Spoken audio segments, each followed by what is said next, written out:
Il était une fois un homme qu'on appelait Monsieur Bon. Monsieur Bon, il était respecté, il était poli, il aidait les gens et il faisait de bonnes choses. Il disait souvent, moi je suis une bonne personne et c'est clair que si je meurs, j'irai au paradis. Et un jour, Monsieur Bon, il meurt et il se retrouve devant un grand tribunal.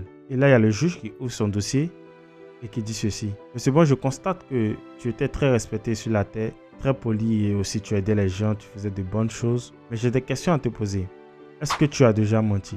Et là, Monsieur Bon répondit, oui, il ne l'a pas fait. Des petits mensonges par-ci, par-là. Bon. Souvent pour la bonne cause quand même. Hein. Et là, le juge dit, ok. Et qu'est-ce que cela fait de vous? Monsieur Bon répondit, un léger menteur quand même. Un menteur, mais léger, pas un gros menteur. Ok. Et le juge continua. Est-ce que tu as déjà pris quelque chose qui ne t'appartenait pas? Mais est-ce que tu as déjà volé? Ou même si c'est une petite chose. Et là, Monsieur Bon, il réfléchit et après il dit, bon, je ne suis pas un grand voleur, mais bon, quand même, j'ai fait souvent des petits pickpockets. Un peu quand même si c'est pas grand chose, j'ai fait souvent des petits pickpockets par-ci et par-là, mais voilà, on ne peut pas vraiment appeler ça des vols. Souvent, j'ai pris des choses de ma soeur et tout. Le juge dit, ok, et qu'est-ce que cela fait de vous? Il dit, bon, un léger voleur quand même, un léger voleur. Un tout petit léger voleur, pas un grand voleur, mais un léger voleur. Et le juge continue encore. Est-ce que tu as déjà utilisé le nom de ton Dieu n'importe comment?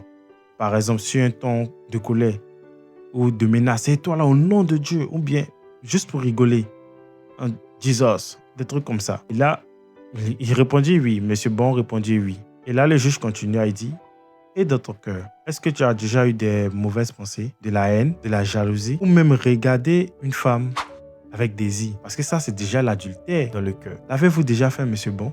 Monsieur Bon, il est choqué parce qu'il réalise qu'il n'est pas jugé seulement sur ses actes visibles, mais il est aussi jugé sur ses pensées, ses intentions, ses désirs. Et en ce moment-là, Monsieur Bon, il comprend une chose. Même s'il a fait de bonnes œuvres, il a aussi fait du mal. Et là, le juge, il lui dit, tu es quelqu'un de bien, mais ta bonté n'efface pas ce que tu as déjà fait. Et un juge juste ne peut pas fermer les yeux là-dessus. Il y a donc une dette à payer, Monsieur Bon.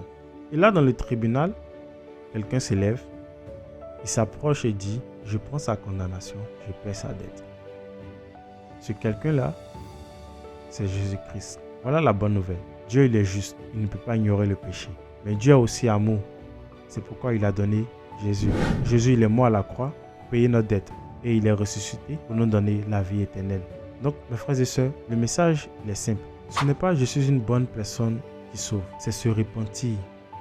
C'est-à-dire changer de direction et croire en Jésus-Christ seul. Donc là, présentement, si tu veux dire, Seigneur Jésus, j'ai besoin de toi, pardonne-moi, change mon cœur, il peut te sauver, te pardonner et te donner une nouvelle vie. Mais il ne faut pas s'arrêter là.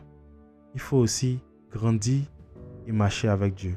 Et pour ça, c'est très important de rejoindre une communauté chrétienne. C'est vrai, toutes les églises ne se ressemblent pas. Mais le plus important, c'est de rejoindre une église qui enseigne fidèlement la Bible. Une bonne église qui enseigne que la Bible est la parole vraie et autoritaire de Dieu. Il y a un seul Dieu et il existe en 3 personnes. Le Père, le Fils et le Saint-Esprit. Le salut est par la grâce à travers la foi et non par nos œuvres.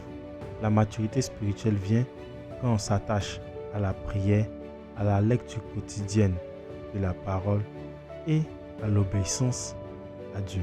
Et justement, à l'Église promise, nous croyons, respectons et appliquons ces fondements. Donc, si vous êtes à la recherche d'une famille spirituelle, si vous êtes à la recherche d'une famille chrétienne, si vous voulez apprendre et grandir avec Dieu, n'hésitez pas à nous rejoindre.